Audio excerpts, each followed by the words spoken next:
പ്രിയമുള്ളവരെ, എല്ലാവർക്കും സ്നേഹ അഭിവാദ്യങ്ങൾ. പന്തക്കുസ്ത തിരുനാൾ കഴിഞ്ഞുള്ള ഞായർ പരിശുദ്ധ തൃത്വത്തിൻ്റെ തിരുനാൾ ആയിട്ട് കത്തോലിക്ക സഭ ആചരിക്കുന്നു. കത്തോലിക്ക സഭ മാത്രമല്ല, ഏതാണ്ട് എല്ലാ പ്രൊട്ടസ്റ്റന്റ് വിഭാഗങ്ങളും പന്തക്കുസ്ത തിരുനാൾ കഴിഞ്ഞുള്ള ഞായറാഴ്ചയിൽ പരിശുദ്ധ തൃത്വത്തിൻ്റെ തിരുനാളായിട്ട് ആഘോഷിക്കുകയാണ്. ക്രൈസ്തവ സഭയിൽ വിശ്വാസ സംബന്ധമായ വിഷയങ്ങളിൽ തർക്കങ്ങളുള്ള നിരവധി വിഷയങ്ങളുണ്ടെങ്കിലും എല്ലാ ക്രൈസ്തവ സഭാ വിഭാഗങ്ങൾക്കും ഒരുപോലെ സ്വീകാര്യമായ ഒരു വിഷയമാണ് തൃത്വദൈവ വിശ്വാസം. ദൈവം ഏകനാണ്. ദൈവത്തിൽ പിതാവ്, പുത്രൻ, പരിശുദ്ധാത്മാവ് എന്നീ മൂന്നാളുകൾ സ്ഥിതി ചെയ്യുന്നു എന്നതാണ് തൃത്വവിശ്വാസത്തിന് ആധാരമായിരിക്കുന്നത്. പ്രപഞ്ച സൃഷ്ടാവായ ദൈവത്തിൻ്റെ എല്ലാ നിലയിലുമുള്ള ഭയങ്കരത്വം ഏറെ ഉന്നതവും എന്നാൽ സംക്ഷിപ്തവുമായ നിലയിൽ തന്നെ വിശുദ്ധ ബൈബിൾ വിവരിക്കുന്നു. ഉണ്ടാകട്ടെ എന്ന വാക്കിനാൽ സർവപ്രപഞ്ചത്തെയും ഇല്ലായ്മയിൽ നിന്ന് ഉളവാക്കിയ നിത്യനായ ദൈവം സ്ഥലകാലങ്ങൾക്ക് അതീതനായി സർവജ്ഞാനിയും സർവശക്തനും സർവവ്യാപിയുമായി ഈ പ്രപഞ്ചത്തിൽ നിറഞ്ഞു നിൽക്കുന്നു എന്നതാണ് വിശുദ്ധ ബൈബിൾ അവതരിപ്പിക്കുന്ന ദൈവദർശനത്തിന്റെ പ്രത്യേകത. എന്നാൽ ഈ മഹാദൈവം ഈ പ്രപഞ്ചത്തിലെ നിസാര സൃഷ്ടികളിൽ ഒന്നു മാത്രമായ മനുഷ്യനെ സ്വന്തം കൈകളാൽ സൃഷ്ടിച്ച് അവന് അസ്തിത്വം നൽകി അവനോടൊത്ത് താമസിക്കുവാനായിട്ട്, സമയം ചെലവഴിക്കുവാനായിട്ട് ഇറങ്ങി വരികയും അവന്റെ ചരിത്രത്തിലേക്ക് ഇറങ്ങി വന്ന് അവന്റെ മധ്യേ കൂടാരമടിച്ച് അവനോടൊത്ത് ജീവിക്കുകയും ചെയ്യുന്ന സന്ദർഭങ്ങളും വിശുദ്ധ ബൈബിളിൽ നമുക്ക് കാണുവാനായിട്ട് സാധിക്കും. അസംഭാവ്യമെന്ന് കരുതാവുന്ന ഇത്തരം നിരവധി സംഭവങ്ങളുടെ സൂക്ഷ്മ വിവരണം വിശുദ്ധ ബൈബിൾ നൽകുന്നുണ്ട്. ദൈവമനുഷ്യ ബന്ധത്തിൽ രൂപപ്പെട്ട് ലക്ഷ്യോന്മുഖമായി നീങ്ങുന്ന ഈ ചരിത്ര മുന്നേറ്റത്തെ വെറുമൊരു മതചിന്ത എന്നതിനപ്പുറം ഒരു യാഥാർത്ഥ്യമായി ഉൾക്കൊള്ളാൻ കഴിയും എന്നതിന് മതിയായ തെളിവുകളാണ് തിരുവചനത്തിൽ, അതോടൊപ്പം ലോക ചരിത്രത്തിൽ നിന്നും നമ്മൾ വായിച്ചെടുക്കുന്നത്. ചരിത്രപരവും ദൈവശാസ്ത്രപരവുമായ ഈ യാഥാർത്ഥ്യത്തിന് മനുഷ്യ സമൂഹത്തിനുമേൽ പ്രബലമായ ഒരു സ്വാധീനമുണ്ട് എന്ന് ഈ 21-ാം നൂറ്റാണ്ടിലും നമുക്ക് വളരെ വ്യക്തമായി മനസ്സിലാക്കുവാനായിട്ട് സാധിക്കുന്നു. മനുഷ്യൻ ദൈവത്തെക്കുറിച്ച് എല്ലാ കാലഘട്ടങ്ങളിലും എല്ലാ സംസ്കാരങ്ങളിലും ഉന്നയിക്കുന്ന കുറെ സ്ഥിരം ചോദ്യങ്ങളുണ്ട്. ആരാണ് ദൈവം? എവിടെയാണ് ദൈവം സ്ഥിതി ചെയ്യുന്നത്? എന്താണ് ദൈവത്തിന്റെ പ്രകൃതം? ഇങ്ങനെ അസംഖ്യം ചോദ്യങ്ങൾ ദൈവവുമായി ബന്ധപ്പെട്ട് നമ്മുടെ കാലഘട്ടങ്ങളിലും ഉയർന്ന് കേൾക്കാറുണ്ട്. ഈ ചോദ്യങ്ങൾക്കെല്ലാം ഉത്തരം നൽകിക്കൊണ്ട് സാക്ഷാൽ ദൈവം മനുഷ്യനായി ഭൂമിയിൽ ജനിച്ച് ജീവിച്ച് ദൈവത്തെ വെളിപ്പെടുത്തുന്നു. തന്റെ ജീവിതത്തിലൂടെ അവിടുന്ന് ദൈവത്തെ വെളിപ്പെടുത്തുന്നു, ദൈവത്വത്തെക്കുറിച്ച് തെളിവ് നൽകുന്നു. എന്നിട്ടും ആ ഉത്തരങ്ങൾ പലതും, അല്ലെങ്കിൽ ആ ഉത്തരങ്ങളൊന്നും മനുഷ്യന് പൂർണ്ണമായി തൃപ്തി നൽകുന്നില്ല. ഉത്തരം എത്രമേൽ വിവരിച്ചു പറഞ്ഞാലും ഒടുവിൽ ചോദ്യം ചോദ്യമായി തന്നെ അവശേഷിക്കുന്ന ഒരു പ്രഹേളിക ഈ വിഷയത്തിൽ ഇന്നും തുടർന്നുകൊണ്ടേയിരിക്കുന്നു.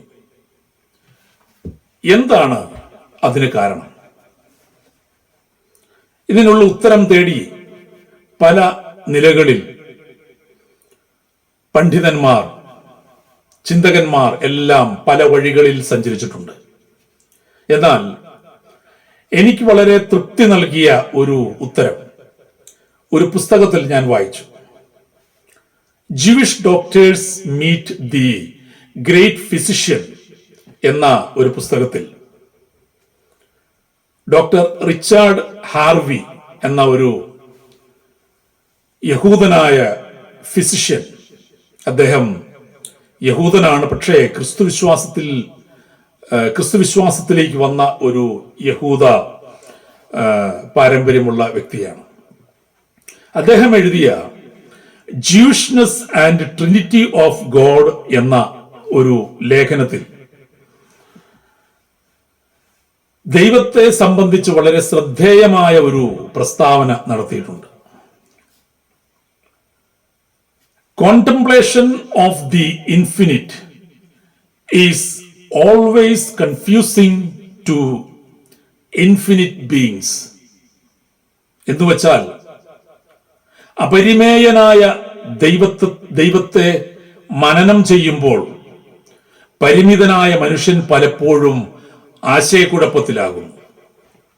അപരിമേയനായ ദൈവത്തെ മനനം ചെയ്യുമ്പോൾ പരിമിതനായ മനുഷ്യൻ പലപ്പോഴും ആശയക്കുഴപ്പത്തിലാകുന്നു.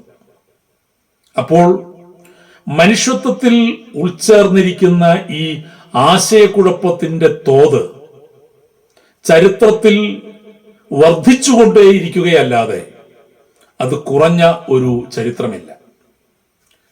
ഇനിയും ഈ സംശയങ്ങൾ അടുത്ത തലമുറയിലും പ്രബലപ്പെട്ടുകൊണ്ടിരിക്കും. അതാണ് പൂർവകാലങ്ങളിലെ ചരിത്രം നമ്മെ ബോധ്യപ്പെടുത്തുന്നത്. ക്രൈസ്തവ സഭ 1-ാം നൂറ്റാണ്ട് മുതൽ തൃത്വവിശ്വാസമാണ് പഠിപ്പിക്കുന്നത്. സർവ ക്രിസ്ത്യാനികളുടെയും വിശ്വാസം പരിശുദ്ധ തൃത്വത്തിൽ അധിഷ്ഠിതമാണ് എന്നാണ് 5-ാം നൂറ്റാണ്ടിലെ വിശുദ്ധനായിരുന്ന ആൾസിലെ വിശുദ്ധ സിസേറിയസ് പറഞ്ഞിട്ടുള്ളത്. ദൈവം ഏകനാണെന്ന് പറയുമ്പോഴും ദൈവത്വത്തിൽ ബഹുത്വം സുവ്യക്തമായിരിക്കുന്നു. ഇതാണ് തൃത്വവിശ്വാസത്തിന്റെ അടിസ്ഥാനം.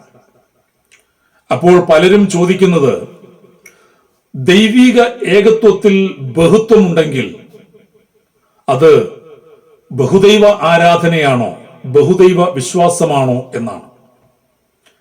തൃത്വവിശ്വാസം എന്തെന്ന് വ്യക്തമായി മനസ്സിലാക്കി കഴിയുമ്പോൾ ഇപ്രകാരം ഒരു സംശയത്തിന് യാതൊരുവിധ പ്രസക്തിയുമില്ല എന്ന് നമുക്ക് മനസ്സിലാക്കുവാനായിട്ട് കഴിയും.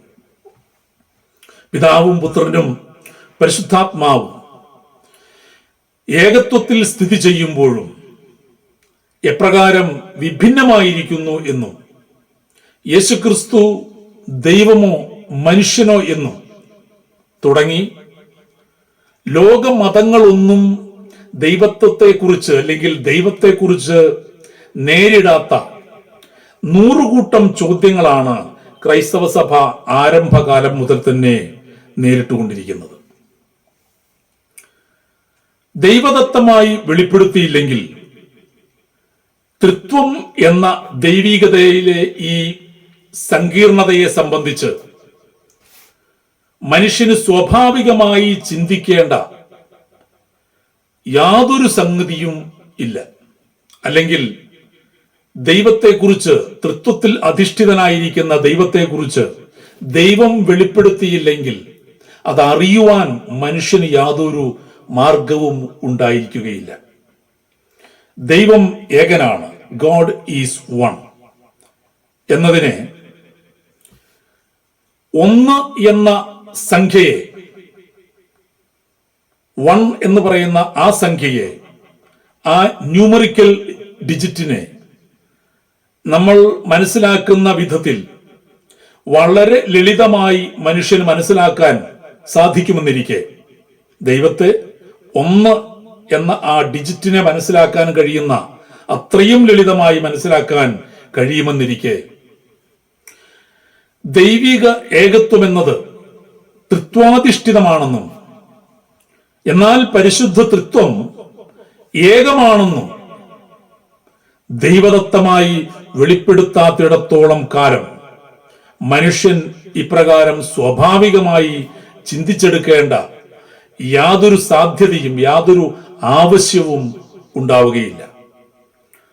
എന്നുവെച്ചാൽ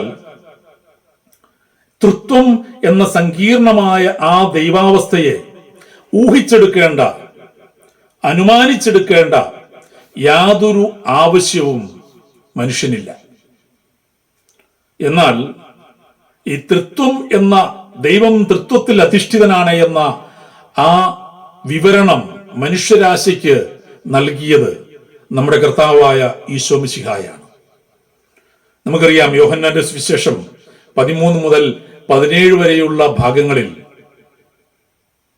വളരെ വിശദമായി കർത്താവ് തൃത്വവിശ്വാസത്തെയാണ് പഠിപ്പിക്കുന്നത്. ക്രൂശീകരണത്തിന് മുന്നോടിയായി ഈശോ മിശിഹ തന്നെയാണ് ദൈവത്വത്തിലെ തൃത്വത്തെയും തൃത്വത്തിലെ ഏകത്വത്തെയും എല്ലാം തന്റെ ശിഷ്യന്മാരെ പഠിപ്പിക്കുന്നത്. ഈ യാഥാർത്ഥ്യം ഉൾക്കൊള്ളുവാൻ കഴിയാതെ, എന്തോ കാരണങ്ങളാൽ അതിന് കഴിയാതെ, മുസ്ലിങ്ങളും ക്രൈസ്തവ ലോകത്ത് തന്നെ മറ്റു ചില വിഭാഗങ്ങളും ഇതിനെ എന്നും എതിർക്കുകയും എതിർവാദങ്ങൾ ഉന്നയിക്കുകയും ചെയ്തുകൊണ്ടിരിക്കുന്നു. ദൈവത്തെ സംബന്ധിച്ച് അവർ യേശുക്രിസ്തു നൽകിയ ആ വെളിപ്പെടുത്തലുകൾ അംഗീകരിക്കുന്നില്ല. യേശുക്രിസ്തുവിനെ ദൈവത്തിന്റെ വെറുമൊരു സൃഷ്ടിയായി അവതരിപ്പിക്കുന്ന യഹോവയുടെ സാക്ഷികളും മനുഷ്യരക്ഷ എന്ന ആ പൊതുവായ ലക്ഷ്യത്തിൽ ഒരുമിക്കുന്ന 3 സ്വതന്ത്ര ദൈവങ്ങളെ കുറിച്ച് പഠിപ്പിക്കുന്ന മോർമൺ എന്ന് പറയപ്പെടുന്ന ആ വിഭാഗവും അവർ തൃത്വാധിഷ്ഠിതമായ ദൈവവിശ്വാസത്തെ അംഗീകരിക്കുന്നില്ല. അതുപോലെ തന്നെ വണ്ണസ് പെന്തക്കോസ്തുകാർ എന്ന് പറയപ്പെടുന്ന ഒരു വിഭാഗമുണ്ട്. അവർ വിശ്വസിക്കുന്നത് പിതാവായും പുത്രനായും പരിശുദ്ധാത്മാവായും സാഹചര്യങ്ങൾക്കനുസരിച്ച് ദൈവം മാറി മാറി വെളിപ്പെടുന്നു എന്നാണ്. ദൈവം സ്വർഗത്തിലായിരിക്കുമ്പോൾ തന്നെ മനുഷ്യനായി ഭൂമിയിൽ ജീവിക്കുവാനായിട്ടും അല്ലെങ്കിൽ ജീവിക്കുകയും ചെയ്യുന്നു. അപ്രകാരം ജീവിച്ചതാണ് യേശുക്രിസ്തു. ഇതാണ് വണ്ണസുകാർ വാദിക്കുന്നത്. ഇതേ ദൈവം പിന്നീട് പരിശുദ്ധാത്മാവായും വേഷപ്പകർച്ച നടത്തുന്നുവെന്ന് അവർ കരുതുന്നു. അപരിമേയനായ ദൈവത്തെ പരിമിതനായ മനുഷ്യൻ മനനം ചെയ്തപ്പോൾ സംഭവിച്ച ആശയക്കുഴപ്പത്തിൽ നിന്ന് ഉടലെടുത്ത ഇത്തരം മാനുഷിക ചിന്തകളാണ് ഇവരെയെല്ലാം നയിക്കുന്നത്. സൃഷ്ടാവായ ദൈവത്തിൽ ബഹുത്വം നിറഞ്ഞു നിൽക്കുന്നു എന്നത് വിശുദ്ധ ബൈബിളിൽ ഉൽപ്പത്തി പുസ്തകത്തിന്റെ ആരംഭ ഭാഗത്ത് തന്നെ നമുക്ക് കാണുവാനായിട്ട് കഴിയും. ബഹുദൈവങ്ങൾ എന്നല്ല ഇത് അർത്ഥമാക്കുന്നത്. ദൈവിക ഏകത്വത്തിൽ ബഹുത്വം നിറഞ്ഞിരിക്കുന്നു എന്ന യാഥാർത്ഥ്യമാണ് ബൈബിളിലെ ആദ്യ പുസ്തകത്തിൽ തന്നെ പ്രഘോഷിക്കുന്നത്. നമുക്ക് നമ്മുടെ ഛായയിലും സാദൃശ്യത്തിലും മനുഷ്യനെ സൃഷ്ടിക്കാം. നമുക്ക് നമ്മുടെ ഛായയിലും സാദൃശ്യത്തിലും.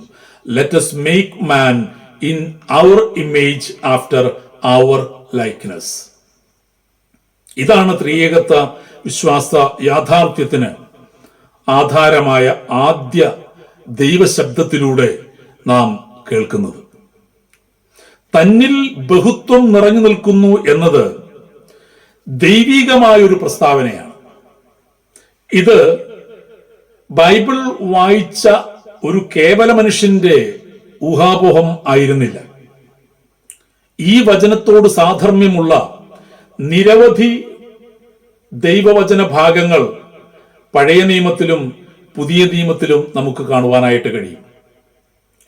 വെറുമൊരു ദൈവവിശ്വാസം എന്നതിനപ്പുറം പ്രപഞ്ച സൃഷ്ടാവായ മഹാദൈവത്തിന്റെ പ്രകൃതി തന്നെ തൃത്വാധിഷ്ഠിതമാണ് എന്നാണ് ഇതിലൂടെ നാം മനസ്സിലാക്കുന്നത്. ദൈവികതയിൽ നിറഞ്ഞു നിൽക്കുന്ന ബഹുത്വം എന്ന യാഥാർത്ഥ്യത്തെ വ്യാഖ്യാനിക്കുവാൻ യഹൂദ റബ്ബിമാർ ഏറെ പ്രയാസപ്പെട്ടു കാണും എന്ന് പറഞ്ഞു കേൾക്കാറുണ്ട്. ദൈവം ഏകനാകുന്നു എന്ന് ക്ഷേമാപ്രാർത്ഥനയിൽ ആവർത്തിച്ചു പറയുമ്പോഴും, ആവർത്തന പുസ്തകം 6-ാം അധ്യായത്തിൽ 4-ാം വാക്യം, ദൈവത്വത്തിൽ ബഹുത്വം വെളിപ്പെടുത്തുന്ന യെശയ്യാ പ്രവചനം 6-ാം അധ്യായം 8-ാമത്തെ വാക്യത്തിലും പരിശോധനകൾ നടത്തുമ്പോൾ യഹൂദ പണ്ഡിതന്മാർ എന്തു പറയും? Whom shall I send and who will go for us? ആരെയാണ് ഞാൻ അയക്കുക? യെശയ്യാ പ്രവചനം 6-ാം അധ്യായത്തിലാണ്. ആരാണ് നമുക്ക് വേണ്ടി പോവുക?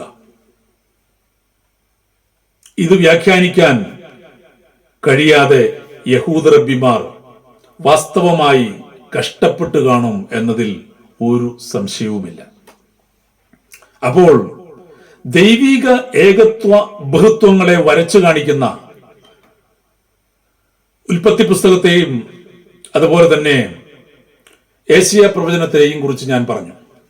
ഇതുപോലെ തന്നെ പ്രധാനമായ മറ്റൊരു സന്ദർഭം ഉൽപ്പത്തി പുസ്തകം 18-19 അധ്യായങ്ങളിൽ നമുക്ക് കാണാം. മാമ്രയുടെ തോപ്പിൽ ദൈവം അബ്രഹാമിന് പ്രത്യക്ഷനായ സന്ദർഭം. മാമ്രയുടെ ഓക്കുമരത്തിന് സമീപം കർത്താവ് അബ്രഹാമിന് പ്രത്യക്ഷനായി. വെയിൽ മൂത്ത സമയത്ത് അബ്രഹാം തന്റെ കൂടാരത്തിന്റെ വാതിൽക്കൽ ഇരിക്കുകയായിരുന്നു. അവൻ തലയുയർത്തി നോക്കിയപ്പോൾ 3 ആളുകൾ തനിക്കെതിരെ നിൽക്കുന്നത് കണ്ടു. അവരെ കണ്ട് അവൻ കൂടാരവാതിൽക്കൽ നിന്ന് എഴുന്നേറ്റ് അവരെ എഴുന്നേൽക്കാൻ ഓടിച്ചെന്ന് നിലം പറ്റെ താണ് അവരെ വണങ്ങി.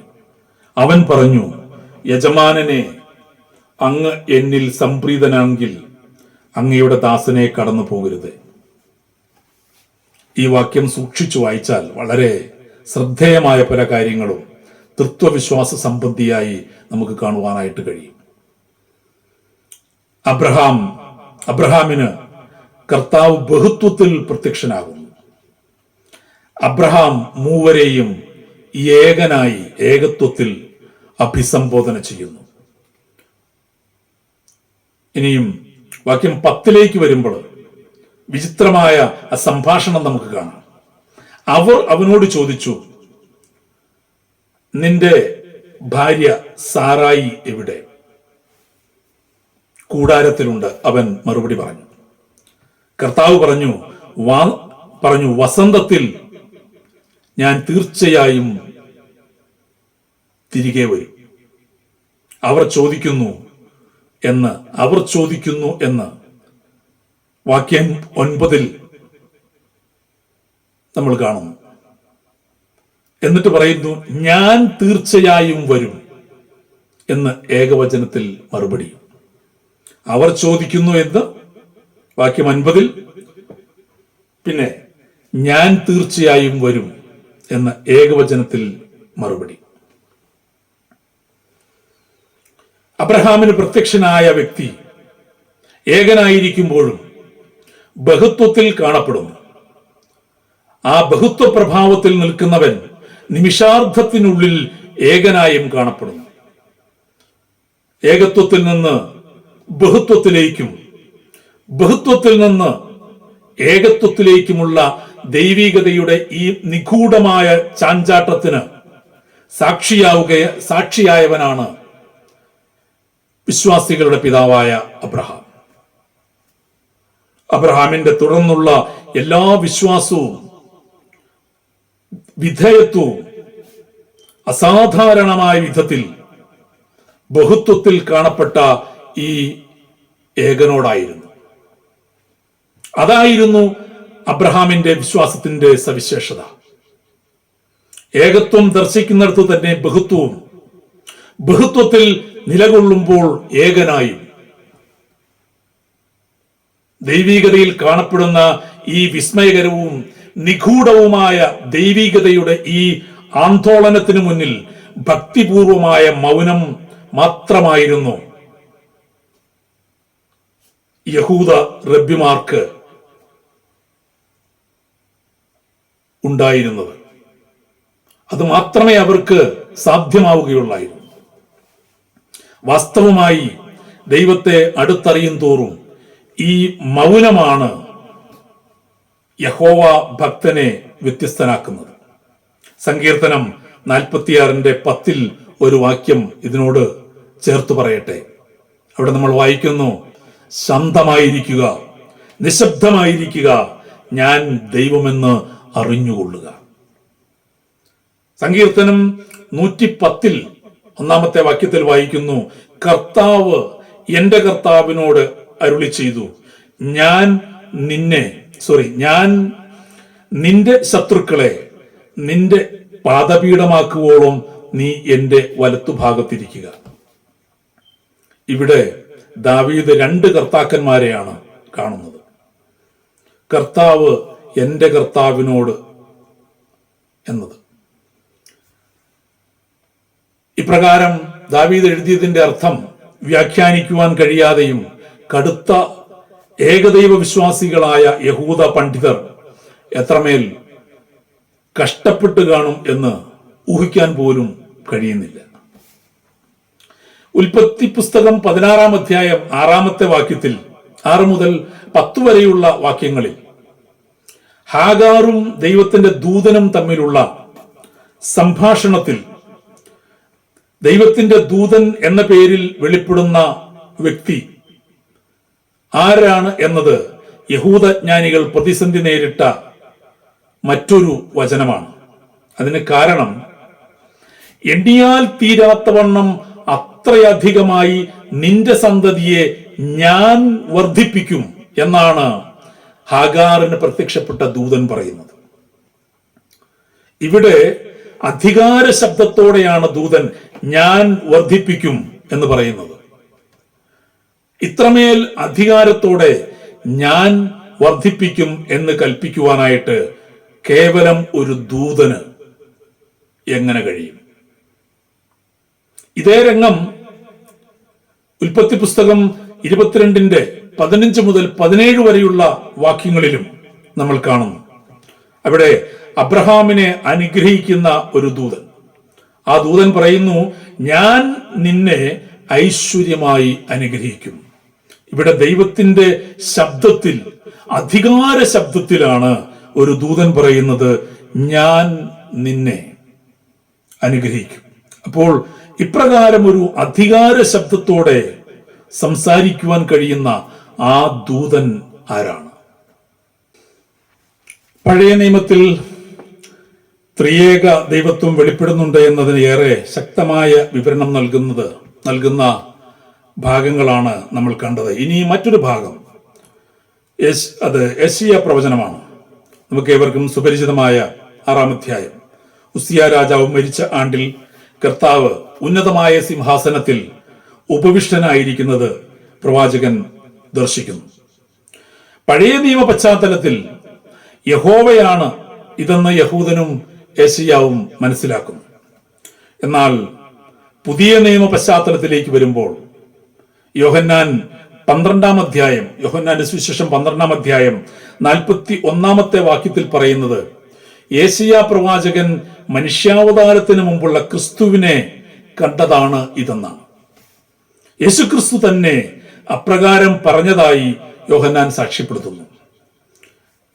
നമുക്കറിയാം, നിരവധി ബൈബിൾ പരിഭാഷകളുണ്ട്. അതിൽ NIV എന്ന് പറയുന്ന ബൈബിൾ പരിഭാഷ, ഇംഗ്ലീഷ് പരിഭാഷ, ഈ യാഥാർത്ഥ്യം അടിവരയിട്ട് ഉറപ്പിച്ചുകൊണ്ടാണ് യോഹന്നാന്റെ സുവിശേഷം 12:41 വിവർത്തനം ചെയ്തിരിക്കുന്നത്. അവിടെ രേഖപ്പെടുത്തിയിരിക്കുന്നത്, Isaiah said this because he saw Jesus' glory and spoke about him.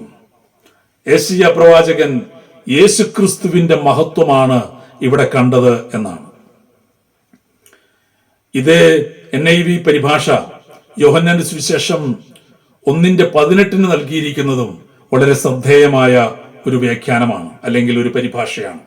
അവിടെ രേഖപ്പെടുത്തിയിരിക്കുന്നത്, No one has ever seen God, but the one and only Son, who himself God. പിതാവിന്റെ മടിയിലിരിക്കുന്ന ദൈവം തന്നെയായ പുത്രൻ, ദൈവം തന്നെയായ പുത്രൻ.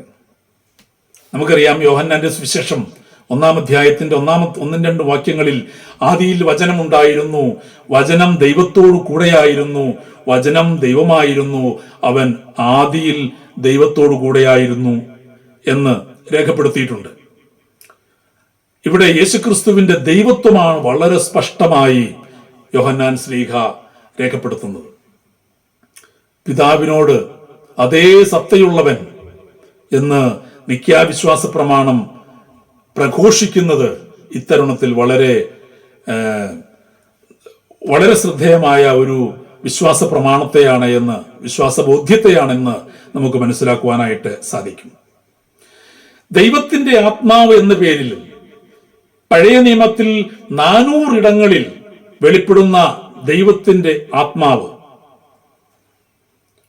പുതിയ നിയമത്തിൽ വെളിപ്പെട്ടിരിക്കുന്ന പരിശുദ്ധാത്മാവ് അല്ലെന്ന് ആർക്ക് പറയുവാനായിട്ട് സാധിക്കും? ദൈവാത്മാവിനെ ദൈവമായി തന്നെ സങ്കീർത്തനം 139:7 രേഖപ്പെടുത്തിയിരിക്കുന്നു.